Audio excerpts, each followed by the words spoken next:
Hello and welcome to my channel.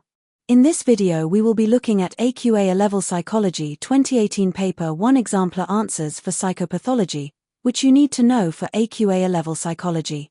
I hope you enjoy this video and find it helpful. Let's get started. Please note that these answers have been produced with knowledge of the mark scheme but have not been approved by the mark scheme themselves. There are 3 assessment objectives, AOs, in psychology. In this video they are color-coded. AO1 Knowledge, purple. AO2 Application, blue. AO3 Evaluation, red and green. A researcher studying depression wanted to see whether or not there was a relationship between level of self-esteem and negative schema score.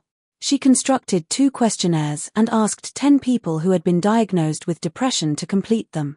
One questionnaire measured the participants' level of self-esteem. A low score, out of 50, indicated low self-esteem. The other questionnaire measured whether the participant showed evidence of negative schema. A low score, out of 50, indicated evidence of negative schema. The 2 sets of results for each participant are shown in the table below. Table 1 self-esteem score and negative schema score for each patient. Question 1. Is negative schema score best described as measuring a cognitive, emotional, or behavioral characteristic of depression? Shade 1 box only. A. Cognitive. B. Emotional. C. Behavioral. A. Cognitive. Question 2. Draw a suitable graphical display to represent the data in Table 1. Label your graph appropriately. 4 marks. 1 mark for each of the following: a title that includes both covariables and reference to correlation relationship, appropriately labeled x-axis, appropriately labeled y-axis, accurately plotted points. The researcher analyzed the data in Table 1 using a Spearman's row statistical test. Question 3. With reference to level of measurement, explain why Spearman's row is an appropriate statistical test for this data. 2 marks. The level of measurement is ordinal data because the data has been measured using an safe non-standardized scale, which the researcher has constructed herself. This cannot be measured objectively or mathematically because the units of measurement are not of equal or unknown size. Question 4. Estimate the correlation coefficient most likely to result from analysis of the data in Table 1. Shade 1 box only. The correlation coefficient would be approximately plus 0.95, plus 0.70, plus 0.30, plus 0.15, plus 0.70. Question 5. Discuss the cognitive approach to treating depression. 16 marks. Cognitive behavioral therapy, CBT, aims to identify, challenge, modify and change negative schemas and irrational, dysfunctional and maladaptive thoughts and behaviors, in order to replace them with positive, realistic, logical and rational thoughts and behaviors that are more helpful and accurate and therefore alleviate depression and improve mental health and well-being. It is a combination of cognitive therapy, a way of changing thoughts and beliefs, and behavioral therapy, a way of changing behavior in response to these thoughts and beliefs. There are various components to CBT, including initial assessment, goal setting, and identifying negative and irrational thoughts and challenging these either using Beck's cognitive therapy or Ellis's REBT. All CBT starts with an initial assessment, in which the patient and therapist identify the patient's problems by gathering information about the client's current issues, history, and goals for therapy. This helps in creating a tailored treatment plan. During the assessment, the therapist may ask about specific thoughts, feelings, and behaviors that are causing distress, as well as any coping strategies the client has used in the past. Thereafter, the patient and therapist agree on a set of goals and plan of action to achieve these goals. Both forms of CBT, Ellis's and Beck's, aim to identify the negative and irrational thoughts, however their approaches are slightly different. Ellis Rational Emotive Behavior Therapy, REBT, introduced CBT and expanded his ABC model of depression to the AQA model, including dispute, effect, and feelings. The therapist disputes irrational beliefs with effective ones, using logical, empirical, or pragmatic disputing techniques. The treatment is usually short, between 16 and 20 sessions, with techniques like challenging irrational thoughts and behavioral activation. Challenging automatic negative thoughts helps patients link thinking to emotions and record emotionally arousing events. They challenge negative thoughts with more positive ones, questioning logic, evidence, and pragmatism. This objective thinking replaces dysfunctional thoughts with constructive ones, improving emotional state. Behavioral activation links activity to positive rewards, helping alleviate depressive symptoms. Depressed people often withdraw from pleasurable activities. The therapist helps patients identify enjoyable activities and challenge negative thoughts to encourage activity. Shame-attacking exercises intentionally provoke shame in a controlled way, allowing people to challenge and change negative thoughts associated with those feelings. Beck's, 1967, Cognitive Behavior Therapy, CBT, helps patients identify irrational and negative thoughts using Beck's negative triad. The therapy involves the patient as scientist concept, where patients actively manage their health and mental well-being. They collect data about their experiences, symptoms, and treatment responses, similar to scientists collecting and analyzing data. Patients also generate hypotheses to test their irrational thoughts. This scientific mindset empowers patients, leading to greater self-awareness and effective coping strategies. Thought catching helps individuals become aware of automatic thoughts and beliefs.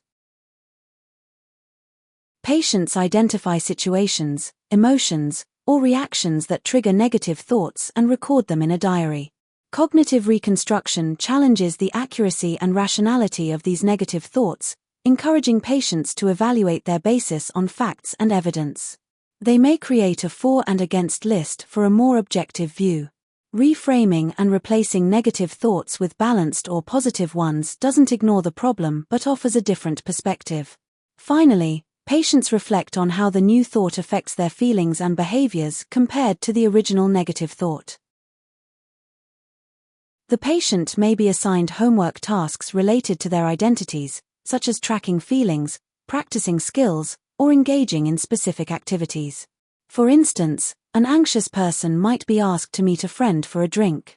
Positive and negative thoughts and beliefs are reinforced to encourage healthier cognitive patterns.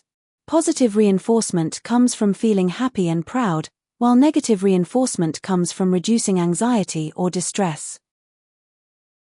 A strength of cognitive treatments of depression is that they aim to treat the root cause of depression.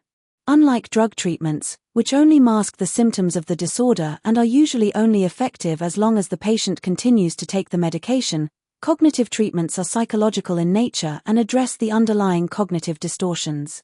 Cognitive treatments, therefore, take a more curative and holistic approach, which helps alleviate the symptoms and promotes resilience against future episodes of depression with its expected longer benefits and lower relapse rates, e.g. Evans et al., 2005. This is a strength because it suggests that cognitive treatments can lead to long-lasting change by equipping individuals with the tools to challenge and modify their negative thought patterns. This empowers them to take an active role in their recovery, fostering greater resilience and reducing the likelihood of relapse in the future. A strength of cognitive treatments of depression is that it allows patients to control their own therapy. This can be considered ethical and lead to long-lasting change, as the patient is actively involved and in control of their treatment process. This helps patients to feel empowered, as the only way the patient will improve and the treatment will be effective is if the patient engages with the material and implements changes into their lives. This is a strength because it suggests that cognitive treatments promote patient autonomy and allow patients to foster a sense of ownership over their mental health journey. A limitation of cognitive treatments of depression is that the effectiveness relies on the patient and therapist having a good quality relationship. CBT is only effective provided the therapist is well skilled and able to form a positive and collaborative relationship with the patient. Not all therapists will be enthusiastic or as capable as one another, and this may hinder the patient's progress and make CBT ineffective for some patients. Kuyken et al., 2008, concluded in their findings that as much as 15% of the variance in outcome could be attributed to the therapist's level of competency supporting this. This is a limitation because it suggests that the effectiveness of cognitive treatments is not solely dependent on the methods used, but also significantly on the interpersonal dynamics between the patient and therapist. A limitation of cognitive treatments of depression is that it is not an appropriate treatment option for all people. Cognitive treatments require commitment and motivation, which may be a problem for depressed patients, as they may be unable to engage in the hard cognitive work of the treatment or even attend sessions, and many patients will be resistant to change due to the severe irrationality of their beliefs. Alternate treatments, for example antidepressants, which do not require the same level of motivation and may be more effective in these cases. This is a limitation because it suggests that cognitive treatments may not be suitable for everyone, particularly those who lack the motivation or capacity to engage fully in the therapeutic process. A limitation of cognitive treatments of depression is that the treatment's effectiveness can be affected by individual differences. Embling, 2002, found that CBT is an effective treatment for depression, but that it is more effective for some personality types than others. For example, individuals high in sociotrophy, e.g. people who strongly desire social acceptance, and with an external locus of control benefit less from CBT than those who are low in sociotrophy and have an internal locus of control. Embling's study also found that CBT and antidepressant drug therapy is more effective than antidepressants alone. This is a limitation because it suggests that the effectiveness of cognitive treatments, particularly CBT, can vary significantly based on individual personality traits and characteristics. Thank you for watching. If you have enjoyed this video, please like and subscribe for more content like this. Bye.